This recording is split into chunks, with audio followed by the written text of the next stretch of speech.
Isa ka ba sa masugid na tagapakinig ng Sindak?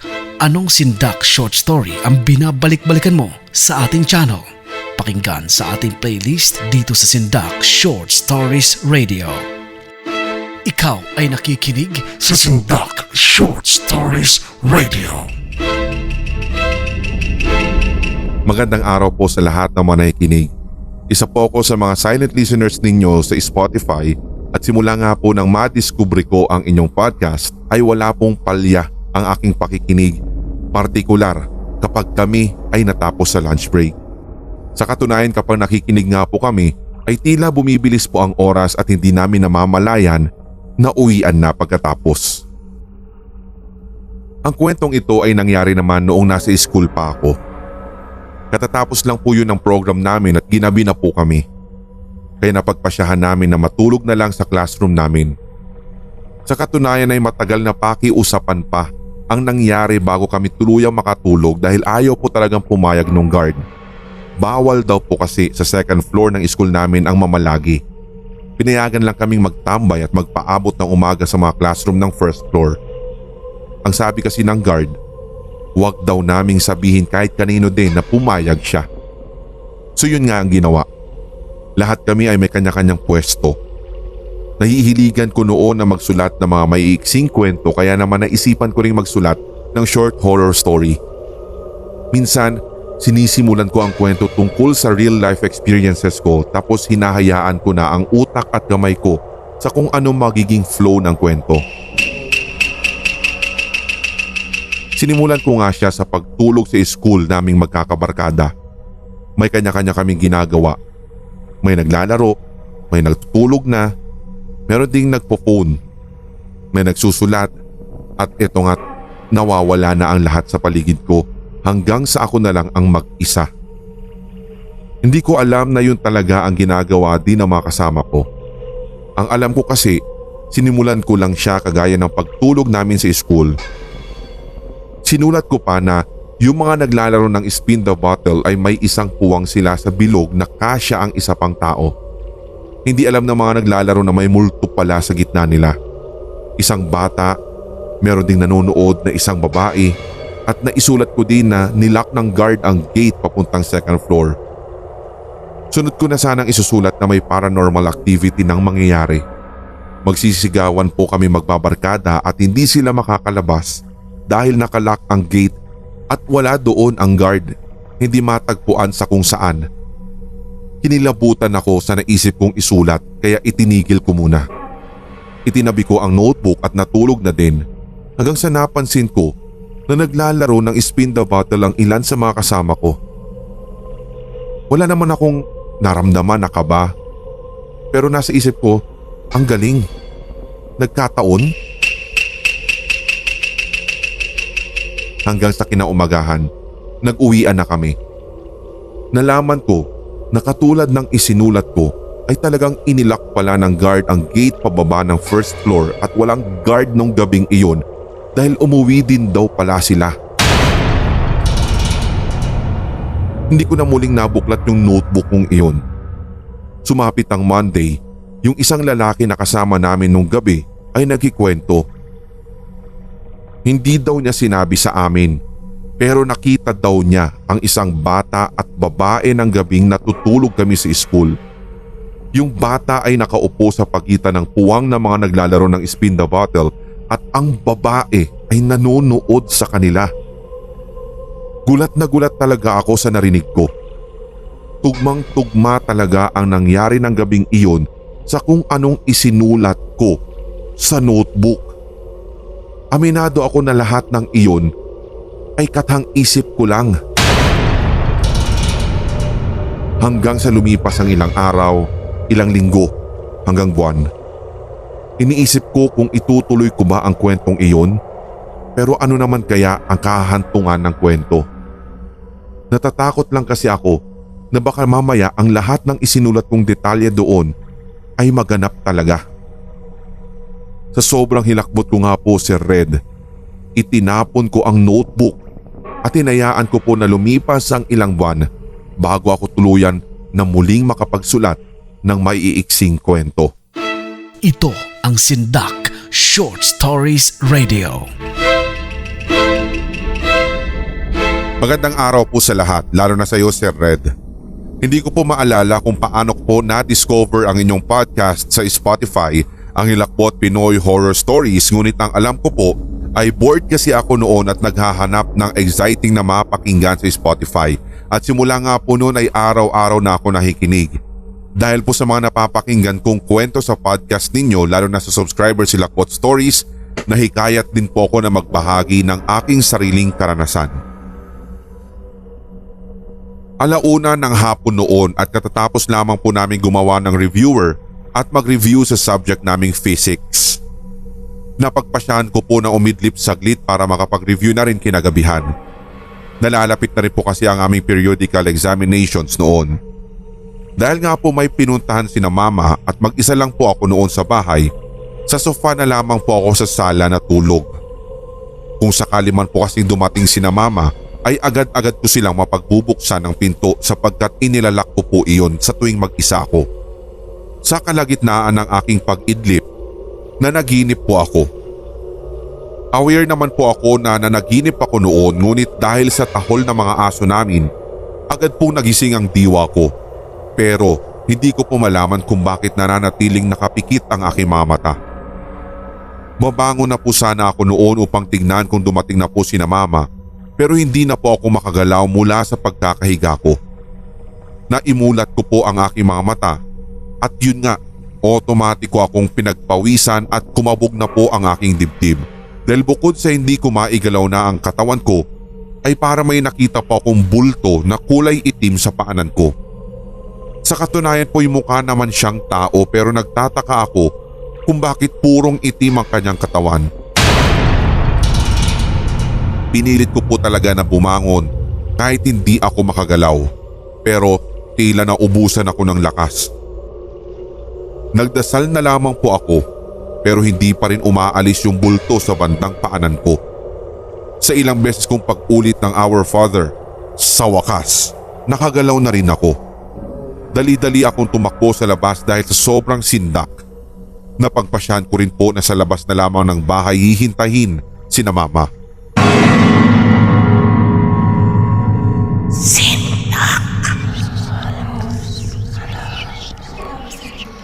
Ang pangyayari naman pong susunod na aking hikwento ay karanasan po naming magkapatid. Dapit hapon na po iyon. Umalis na naman sina mama upang mag-grocery. Malapit lang naman po kasi sa bayan ang bahay namin, kaya pwede kaming pumunta roon kung kailan namin gusto. Tatlo po kami noon na naiwan sa bahay. Ako, ang kapatid ko at ang lola ko. Ang lola ko pa noon ay nasa kwarto niya habang kami namang magkapatid ay nasa kusina at nagsi-cellphone lamang. Maya-maya, may tumawag sa pangalan ko at boses ni mama ang narinig namin ng kapatid ko. Binilisan po namin yung pagpunta sa labas kasi tiyak na magagalit talaga si mama kapag kupad-kupad kaming susundo sa kanya. Paglabas po naming magkapatid, nagtaka po kami dahil wala naman po si mama. Walang kahit na sinong pumasok sa gate o kaya naman sasakyan na pumarada. Tawag po kami ng tawag kay mama pero walang sumasagot kahit napakalakas na yung pagkakasabi namin. Malinaw naman po talaga yung narinig namin na may tumawag sa akin dahil napakalakas din po yung tinig na iyon. Makalipas po ang ilang saglit, nagkatinginan na lamang kaming magkapatid hanggang sa napagtanto namin na baka may nagparamdam lamang sa amin o kaya naman doppelganger ni mama iyon.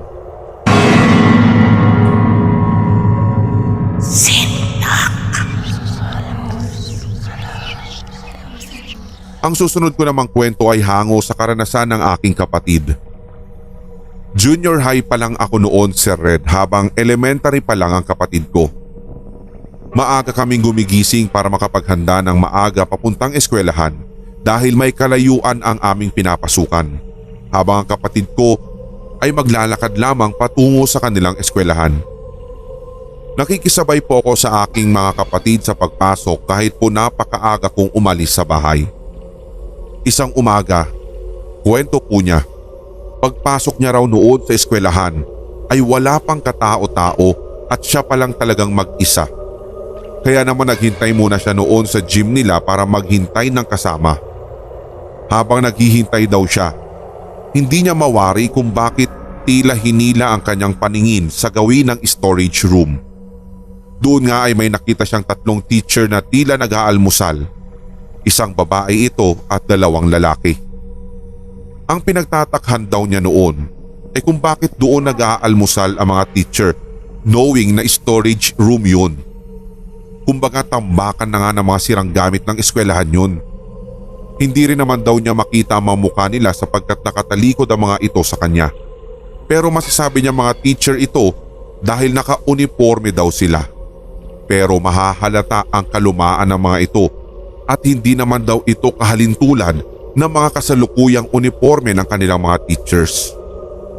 Hindi naman daw siya nakaramdam ng hilakbot noon.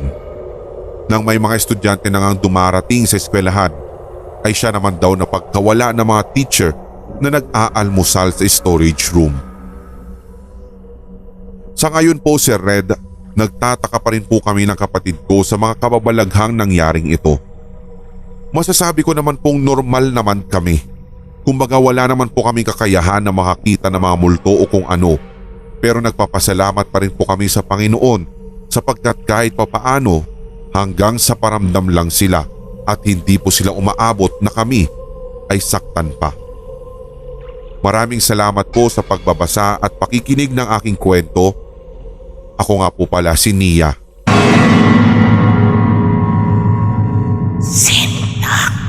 Ito ang Sindak Short Stories Radio. Magandang araw po sa lahat. Ang aking kwentong ito ay kwento naman tungkol sa lolo kong albularyo. Siya po si Lolo Alfon. Alfonso sa tunay niyang pangalan. Nasa lahi po namin ng mga pagiging manggagamot. Nakatira po sila sa Capiz na ang alam ng iba ay doon po nag-originate ang maraming aswang. Subalit ayon kay Mama, sa Iloilo daw talaga nang galing ang mga aswang dahil tiga doon daw sina Tiniente Gimo. At nang tumakas siya sa mga tao nang sinugod ang barangay ng mga aswang ay sa Capiz daw po siya nagtago. Pero it's another story to tell po dahil yung kwento ni Mama na kwento din daw sa kanila ng lolo niya ay may pagkakaiba mula doon sa movie. Ang kwento pong ito ay nangyari noong kasagsagan na malakas pa talaga si lolo. Ngayon po kasi si Red ay 87 years old na siya at meron na pong katarata sa mata. Masasabi ko nga pong tunay at magaling na manggagamot si lolo dahil hindi lang siya basta albularyo. Marami po siyang alam na halamang gamot at kahit nga po manghilot ay masasabi kong bihasa talaga siya. Lalo't dinadayo din po siya ng ibang mga pasyente kahit nang galing sa iba't ibang lugar at medyo may kalayuan. Sa katunayan ay never pa daw po nakakita si Mama ng aswang. Pero may isang pasyente daw noon si lolo na hinang-hina na. Pumunta na daw po iyon ng ospital pero imbes na magamot ay tinaningan pa siya ng buhay. Hindi po tiga Capiz yung pasyente na iyon ni lolo kaya naman ilang gabi din daw pong doon pinatulog ni lolo ang pasyente niyang yon. Sa kasagsagan nga ng panggagamot ni lolo, nagkatay pa daw sila ng itim na manok. May mga dasal o ritual na ginawa si lolo at ang kasunod nun pagsapit ng gabi, yung kinatay daw na hilaw na manok ay pinalot pa sa tela at pagkatapos ay itinali sa tiyan ng pasyente ni lolo. Hindi ko po alam kung nai-imagine ninyo ito o pagtatawanan pero yun daw po ang nakita ni Mama. Pag may ginagamot naman daw po si lolo, hindi daw po yun natutulog ng magdamag dahil yun daw po ang oras na malakas ang kalaban o ang mga nilalang na galing sa kadiliman. Mga madugas daw po kasi talaga yung mga yon. Kapag tulog ang albularyo ay umaatake daw ng patalikod o kapag nasa mahinang sitwasyon na manggagamot, saka daw sila namimerwisyo. Pagsapit ng kinaumagahan, nang tinanggal na daw po ni lolo ang telang may laman na hilaw na manok sa tiyan ng pasyente niya, doon sila nagulat. Nang buksan nga daw po ni Mama iyon, Kitang-kita niya daw na wala ng laman at puro buto na lang ang manok na naroroon. Narinig na lamang daw po niya si Lolo na kausap yung pasyente niya na ang sabi, "Inaaswang ka at iniisa-isa yung lamang loob mo. Buti na lang naagapan natin, kundi nasa bingit ka na ng kamatayan ngayon." Ilang araw pa daw po na nakitira yung pasyenteng iyon doon at tuluyan nga siyang gumaling. At dahil doon ay mas lalong humanga ang mga tao sa lugar namin kay Lolo at sa galing niyang manggamot, at nadamay na rin po ako sa paghangang yon. Sa katunayan ay marami pa po siyang alam, katulad na lang ng kung pwede bang tirhan ng isang lote o hindi. Alam niya din po kung paano maglipat ng mga nilalang na hindi nakikita sa bago nitong tirahan para yung lote ay matirhan ng payapa ng isang tao. Kaso lang, matanda na po si Lolo ngayon, nakakapaggamot pa rin naman po siya pero sa amin lang ng mga apo at kamag-anakan niya. Hanggang tawag na lamang po namin siya nakakausap at nakakapagpagamot o kahit simpleng konsulta lang sapagkat nasa Bicol kami at nasa Capiz sila. Sabi ng mga kamag-anak namin, nakuha ko daw po yung galing sa panghihilot sa pamilya nila Lolo. Nagtanong ako kay Mama kung pwede din ba ako mag-aral ng katulad kay Lolo para at least makatulong ako at merong magtuloy ng kanyang ginagawa. Kaso hindi daw pwede. Ayon pa nga kay Mama, kung gusto daw talagang ipasa ni Lolo yung abilidad niya ay dapat sana'y ipinasa na niya ito sa mga anak niya. Pero kahit isa sa mga anak niya ay wala daw po siyang tinuruan. Ang sabi kasi ni Mama, pag albularyo ka o manggagamot, kaakibat nun ang hindi pag-unlad sa buhay. Yun daw pong parang isang kahig isang tuka. Marami pa po akong kwento na nais ibahagi sa inyo. Sana'y na-absorb po ng inyong mga tigapakinig ang ilang ibinahagi ko. Maraming salamat po dito sa inyong channel. Ikaw ay nakikinig sa Sindak Short Stories Radio. Nung mamatay po ang aming ina, lumipat na po kami mula Southern Leyte patungo po dito sa Santo Niño, Iriga City sa Bicol. Dito po kasi ang lugar ng aming ama. So doon na rin po kami nag-aral ng mga kapatid ko at ang siyang nag-alaga po sa amin ay ang lolo at lola namin na magulang po ni Papa. Sa Bicol po, ang pagkukopra kasi ng nyog ang pangunahing pangkabuhayan ng mga tiga doon. Yun din po yung trabaho ng tiyuhin ko na si Tata Ome. Ang katagang tata po ay nangangahulugang tiyo. Sumasama po ako sa nyugan nila kapag oras na ng pangangawit. Ito po yung pangunguha ng nyog sa puno nito. Dahil na din sa gusto ko rin pong kumain ng buko noon, kaya sinasama po talaga ako ni na Auntie Lily at ni Tata Ome. Sa araw na iyon, mangangawit sila sa isang burol na mayroong sapa sa bandang paanan at meron din daw pong malaking puno ng pili doon. Dahil nga din po sa matarik ang burol, iniwan na lamang ako sa paanan nito at sila na lang daw, sina Tata Ome at Auntie Lily ang aakyat at tiyak daw ay mapapagod lang daw ako. Kaya dahil nga sa iniwanan nila ako sa baba, ang ginawa ko na lamang po ay maghintay at umupo sa isa sa mga naglalakihang ugat ng puno ng pili na katabi lamang po nung sapa. Sa pagkakaupo ko, dito nga'y ninanamnam ko talaga ng sobra-sobra ang napakalamig at napakasariwang hangin. Bandang 3:00 na iyon ng hapon pero ang lamig-lamig pa rin po sa pakiramdam doon. Dahil nga po sa nararamdaman, bahagya akong napapikit at inantok, gawa nga din po ng napakalilim din sa puno. Bago pa man po ako makapikit, bigla po akong may napansing dumaan sa harap ko at hindi ko nga po mawari kung babae o lalaki ito sapagkat naka-hoodie po siya at kulay brown ito. Sinundan ko siya ng tingin hanggang sa nakita kong patungo siya sa sapa. Nakita ko rin yung daladala niyang bayong na animoy lagayan ng manok na may konting butas sa gilid. Inilapag niya ito sa gawing sapa. Unti-unti na nga din pong naaabot ng tubig ang bayong. Sa isang kisap mata nga, Sir Red, nawala po yung taong nakakulay brown na hoodie at naiwan sa sapa ang bayong na kanina'y tangan-tangan nito. Sa aking kuryosidad, nilapitan ko ang bagay na iyon at laking gulat ko po nang makitang sanggol ang nasa loob nito. Putik-putik ang balat ng sanggol. Medyo malaki ang ulo niya at marami pong ugat doon. Laking gulat ko rin nang bigla pong tumingin sa akin ang sanggol na iyon at unti-unting nangingitim ang kanyang mga mata. Doon ngay napaatras po ako. Ngumisi pa ito sa akin at nakita ko kung paano lumabas ang kanyang matatalim na ngipin. Sa sobrang sindak ay napasigaw po ako ng pagkalakas-lakas at wala na akong pakialam kahit po umalingaw-ngaw ang boses ko sa lugar na yon. Kumaripas ako ng takbo papaakyat ng burol at hindi ko nga din po malaman talaga sa kung papaanong sa napakabilis na oras ay naakyat ko ang kanina lamang ay inaayawan na akyatin kong burol ng aking tiyuhin.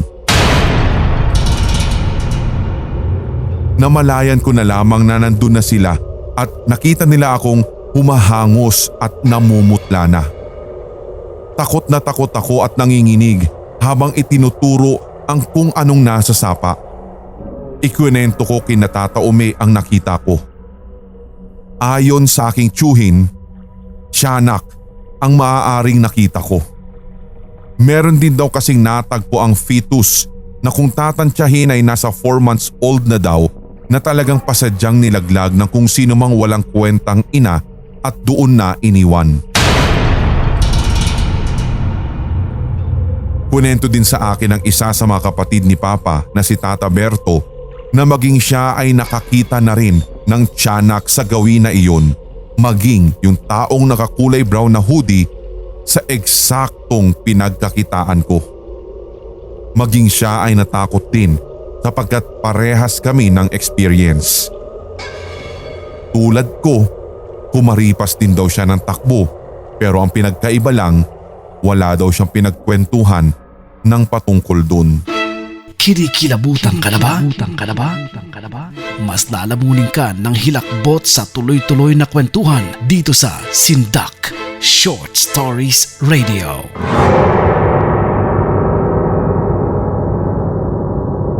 Magandang araw po sa lahat ng mga tigapakinig ng Subscriber Hilakbot Story, lalong-lalo na sa mga featured stories ninyo sa Spotify. Itago nyo na lang ako sa pangalang JB. Ang kwentong aking ibabahagi ay nangyari noong college pa ako pero hindi ko na po matandaan yung exact date kung kailan nangyari. Yung bahay ng kaibigan ni Kuya ay medyo may kalakihan at siya lang kasi yung mag-isang nakatira doon sa bahay na iyon dahil ang kanyang mga magulang ay kasalukuyang nasa Japan. Nag-iinuman po kami sa bahay ng kaibigan ni Kuya. 6 kami noon. Si Kuya, yung ex-girlfriend niya, yung may-ari ng bahay, si Kuya Ken at yung isang kaibigan nilang si Prince. Dahil nga inuman ito kung saan-saan nagawi ang aming kwentuhan at ito yung naging dahilan kung bakit talaga sumambulat ang tawanan sa mismong lugar. Hanggang sa dumating sa puntong ang aming kwentuhan ay nauwi sa mga multo o mga paranormal activities. Eksakto pa nga magmamadaling araw noon at may amats na talaga lahat. Ang tandang-tanda ko pang pinag-uusapan noon ay yung nag-open yung isa kong kaibigan at sinabi na, "Buti pre wala nagpapakita o nagpaparamdam sa'yo dito sa bahay na to. Mag-isa ka pa naman." Sagot naman ng may-ari, "Ang hina pre, kung meron mang magpapakita sa akin dito, lalaki o babaeng multo yan, gagalawin ko no." Matapang na wika ng may-ari ng bahay. At maaaring dulot na rin kasi ng kanyang pagiging tamado sa alak. Dahil sa kwentuhang iyon, nakaramdam ng takot yung dating girlfriend ni Kuya dahilan upang magpasama ito sa kanya sa CR. Sinamahan agad ni Kuya ang kanyang ex-girlfriend at hindi nagtagal, may tumatawag sa cellphone ni Kuya. Naririnig namin yung pag-ring ng cellphone ni Kuya Pero dahil nga sa hindi naman ako pakialamero ng gamit ng may gamit, ay hindi ko iyon sinagot. Wala ring nagtangkang sumagot sa iba pang mga kasama namin doon. Ngunit nang sumapit ng ikatlong beses ang pagtawag na iyon at dahil sa naiingayan na rin kami, yung isa naming kaibigan ay sumagot doon sa tawag. Naka-loudspeaker pa nga.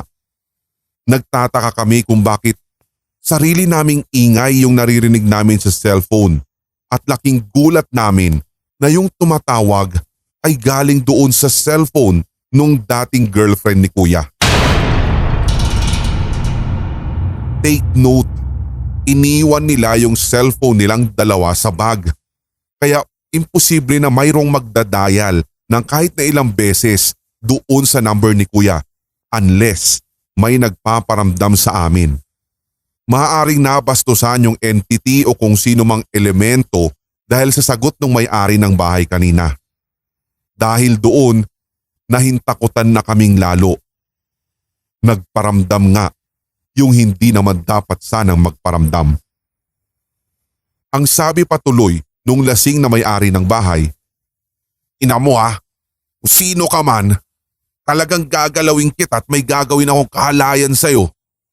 Magpakita ka sa akin." Sabi nito na may halong galit. Pagkatapos noon ay wala nang nagparamdam sa amin at natuloy yung pag-ubos namin sa isa pang bucket ng alak na iniinom hanggang sa natapos ang inuman at nagsiuwian ang lahat. Kinaumagahan, tinawagan ng may-ari ng bahay si Kuya para puntahan siya sa kanyang bahay. Nagulat si Kuya sa nangyari sa loob ng bahay nito. Nakabukas ang pintuan ng ref nila at lahat, as in, lahat ng gamit at maging yung mga pagkain ay nasa lapag na. Humingi tuloy ng paumanin yung may-ari ng bahay sa mga nasabi niyang masasama sa kung sino mang nilalang na nagpaparamdam sa kanya nung gabing yun. At simula noon ay hindi na muli niyang binastos yung entity na maaaring kasama pala niya sa bahay ng matagal ng panahon. Ang ikalawang kwento ko naman ay nangyari sa loob ng aking bahay. Tandang-tanda ko po ito, Sir Red, dahil high school days po ito at second year ako. One time nasa CR po ako at meron kaming shower curtain kasi noon. Nakatupi ito sa mismong bakal na pinagkakabitan. Naka-fold yung kalahati at nakasabit pa sa bakal. Maayos yung pagkakatiklop ni Mama noon at bigla na lang po ako nagulat dahil merong humampas po doon sa mismong shower curtain. Dahilan upang bumagsak ang kabuuan nito. Nagulat ako noon at the same time ay namangha ako.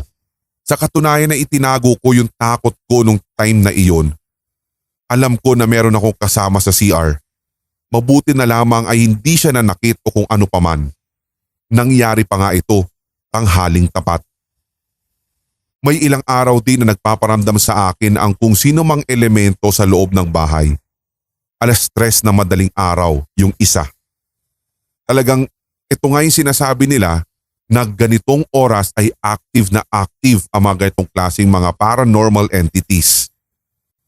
Yung sahig kasi namin ay linoleum. Rinig na rinig mo kung sino mang naglalakad lalo na kung medyo basa ang paa mo. Gising pa ako ng 3:00 na madaling araw dahil busy ako sa kakalaro ng run online.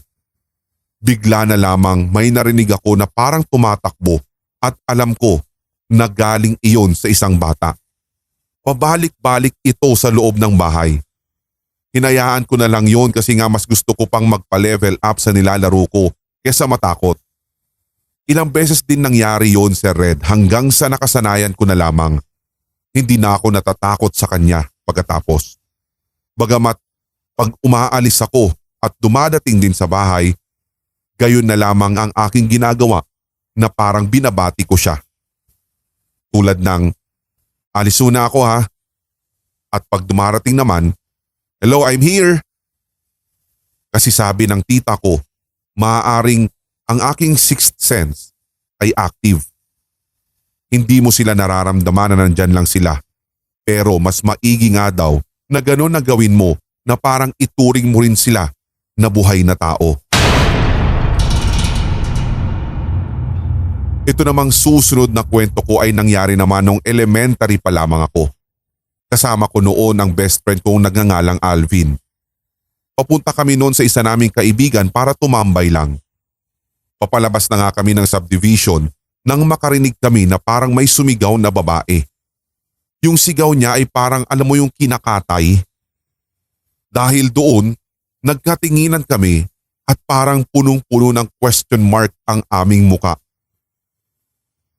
Kalaunan, ipinagsawalang bahala na lamang namin ito at natuloy din kami sa pagtambay. Habang pauwi na nga kami at nang makarating kami sa entrance ng subdivision, may sumalubong sa amin na itim na aso. Yung pagsalubong nga niya sa amin ay parang pasugod sa amin. Rinig na rinig namin yung kaluskos na mga kuko niya sa paa sa kalsada at nagtinginan na naman kaming dalawa ng aking kaibigan at nang makita nga naming hindi humihinto ang asong itim papunta sa direksyon namin ay napakaripas na lamang kami natakbo. Tinatayang 1 kilometer din yung natakbo namin nang walang hinto-hinto dahil ang iniisip namin ay baka lapain kami nung asong iyon o baka isa itong aswang. Kinabukasan na magkita nga kami muli ng aking kaibigan na pagkwentuhan namin ang nangyari at pinagtawanan na lamang namin. Pero hindi ko isinasantabi ang katotohanan na maaaring ibang nilalang at hindi talaga hayop ang aming nakita kahapon. Magandang gabi po sa lahat.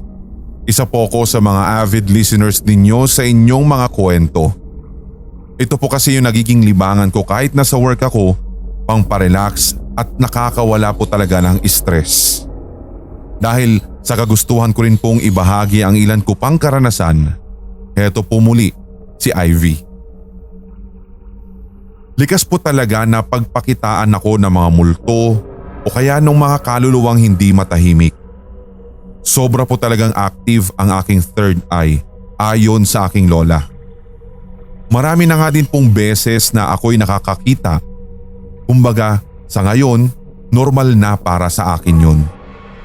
Ang hindi ko nga lang po talaga kaya ay yung makakita ng mga bad spirits, maligno at lalong-lalo na ng aswang.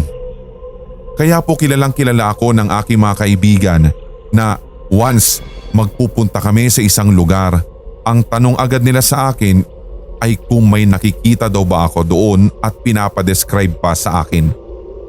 Saka ko na lamang po sinasabi sa kanila kapag nakauwi na kami at baka hindi pa kami matuloy at magkatakutan pa.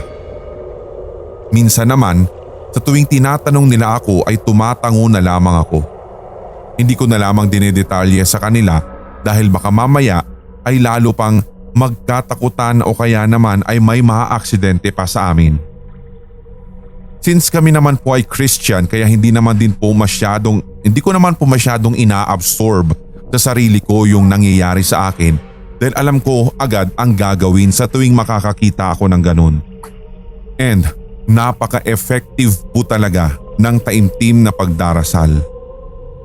Kaya alam ko naman po Sir Red na kahit ganito po ang aking lagay ay ginagabayan ako ni Lord sa kabila ng aking karanasan.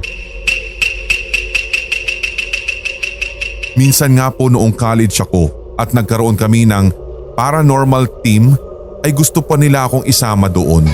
Subalit tinanggihan ko.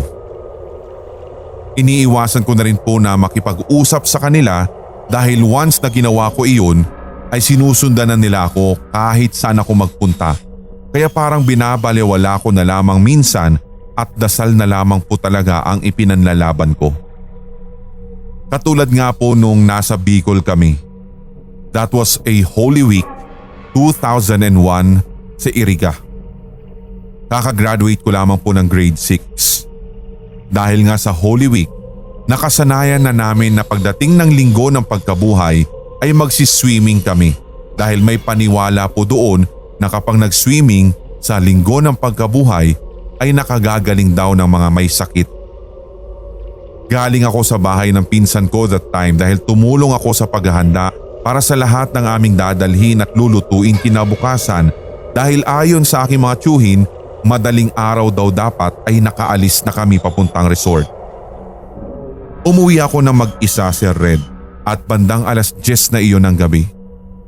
Malapit lang naman siguro dahil nasa 20 hakbang lamang ay nasa bahay na ako. May dala pa nga akong flashlight noon kahit na maliwanag naman ang buwan at kasama ko naman po ang aso kong si Loloy. Wala naman din akong naramdamang kakaiba na mga sandaling iyon. Nang makauwi ako ng bahay, sa bandang likuran na ako nagdesisyong pumasok dahil alam kong yun ang iniwang bukas. Sa likod nga ng bahay namin, makikita ang dirty kitchen kung saan nagsasaing po kami ng degatong na saingan at sa unahan nito ay may malaking puno ng mangga at sa likod naman ay puno ng langka. Nang akmang bubuksan ko na ang pinto, bigla pong tumahol si Loloy na nasa likuran ko. Ikinagulat ko po iyon ng husto kung kaya't nilingon ko ang alaga ko. Titingnan ko kung bakit kumakahol siya at parang galit na galit po yung aso. Pagkakita ko sa kung anong kinakahulan ng aso ay ganun na lamang ang aking hilakbot at talagang nanlamig ang buo kong katawan. May babae pong nakatayo sa puno ng langka. Nakatalikod po siya, kulot pero sabog ang kanyang buhok. Kitang-kita ko ang suot nitong damit na may print pang Hello Kitty at ternohan pa sa kanyang pambaba. Natatamaan pa nga siya ng liwanag ng buwan. Sa sobrang pagkatakot ko ay hindi na ako halos makagalaw at patuloy po sa pagkahol ang alaga ko. Maya-maya ay bigla itong humarap sa akin na lalo kong ikinatakot at dahil doon gusto ko na lamang mawala ng malay. Nakita ko po kasi si Red na napakapangit ng kanyang muka. Kulubot at may mapupula siyang mga mata, gayon din ang kanyang pangil at naglalaway pa. Nagkatitigan po kami at para bang hinihipnotize po niya ako at sobrang takot na takot ako dahil talagang gusto niya akong saktan. Sa kagustuhan kong gumalaw at gusto kong kumaripas ng takbo, hinugot ko ang bigat ko at bigla akong napaupo at patuloy pa rin po sa pagtahol ang aso ko. Na mga oras na iyon ay pilit ko pong nilalabanan ang paghihipnotize niya sa akin. Nagdarasal po ako kahit pilit sa aking isipan pero parang sadyang malakas po ang kanyang ginagawang paghihipnotismo. Buti na lamang po, sa oras na iyon, sa isang bahay ng tiyuhin ko ay siya namang paglabas niya ng bahay at ipinagtataka niya dahil sobrang ingay daw ng aso ko. Nakita niya ako nakaupo na patuwad at paurong pa nga ang kilos ko.